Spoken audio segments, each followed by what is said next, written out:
What I have in front of me is a course syllabus for ADST 401, Education, School and Society, a course that I taught in the UBC Teacher Education Program in the fall of 2012. What I want to do is walk you through how I as an instructor looked for the principles of alignment and integration in my course syllabus. The first thing that I did was to look at the course description and to bold items or concepts within the course description that stood out to me as fundamental or important to the course. So you'll see I've bolded things like entry for students to inquire into the nature of schooling as a key institution in a pluralist and democratic society. I've also bolded other things. I've also made a note to myself on the right-hand side in the comment box that in order to check for integration and alignment, I will need to look for alignment between both things that are mentioned in the course description and the course objectives or course learning outcomes, the course topics for each week, and the course assessment and evaluation activities. In doing that, I may find that there are topics, course learning objectives, or assessment and evaluation activities that are not reflected in the course description.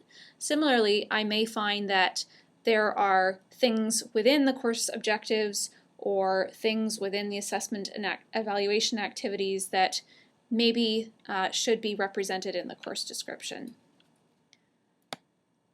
The next thing I did was to look at the course objectives and to identify which course objectives were connected to which assignments or assessment and evaluation activities in my course.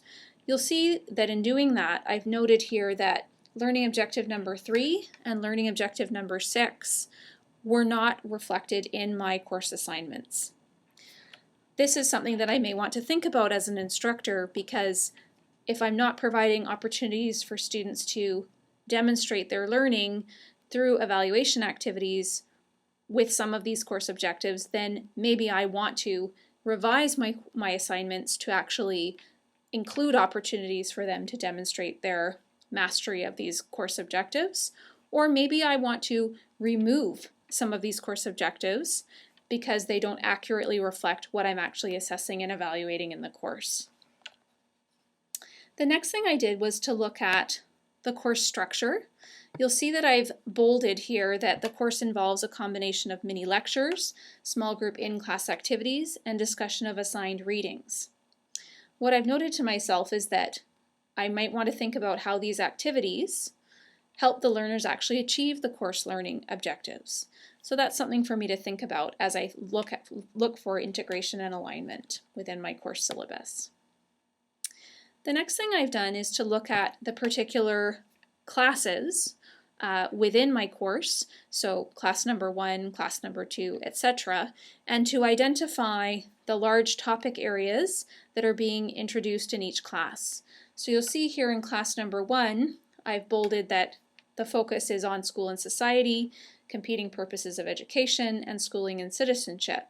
And I've noted that this topic area may align with learning objective number 1, which is to explore the relationship between society, education, and schooling. And also that it may align with learning objective number 2 within my course, which is to develop an understanding of the competing purposes that public schools serve in Canadian society and the implications for teachers. I've done that for each class. We'll look at a couple more. So for class number 2, the topic of that class is for students to examine the assumptions underpinning diversity in Canada. And I've noted that this may align with learning objective number 3 for my course. The third class, we'll just scroll down here, is about social justice in education and tensions with ecological justice. I've noted that this may align with learning objective number 4 and learning objective number 6 for my course. I've also made a note to myself that ecological justice is a concept that may not be reflected in my course learning objectives, and this is something that I might want to think about as an instructor.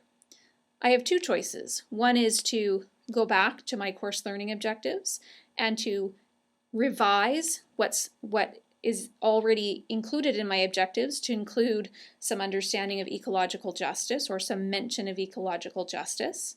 Similarly, my other choice is to remove the concept of ecological justice from my course, because maybe that's something that isn't really within the scope of the course. So we begin to see how looking for integration and alignment within a course syllabus is an iterative process. I'm constantly thinking about what are my course learning objectives, what are the assessment and evaluation activities, what is the various content that I'm including, and do those things align with each other. I'm going to skip ahead to the assignments section, so just bear with me as I scroll to the bottom. You'll see that in my evaluation and assignments section, what I've done, as I mentioned earlier, is to look at each assignment and to identify which course learning objectives or learning outcomes each assignment supports. What I may want to do is actually include how each assignment supports various learning objectives. So I could actually include here that this assignment, number 1, Group Inquiry into Social Justice and Educational Policy in BC, supports learning objective number 2, learning objective number 4, etc. And I may actually want to include what those are. So learning objective number 2 involves students are able to develop an understanding of the competing purposes, etc. So I could just type that in right there to make it more transparent to learners what it is that this assignment is helping them to be able to do within my course learning objectives.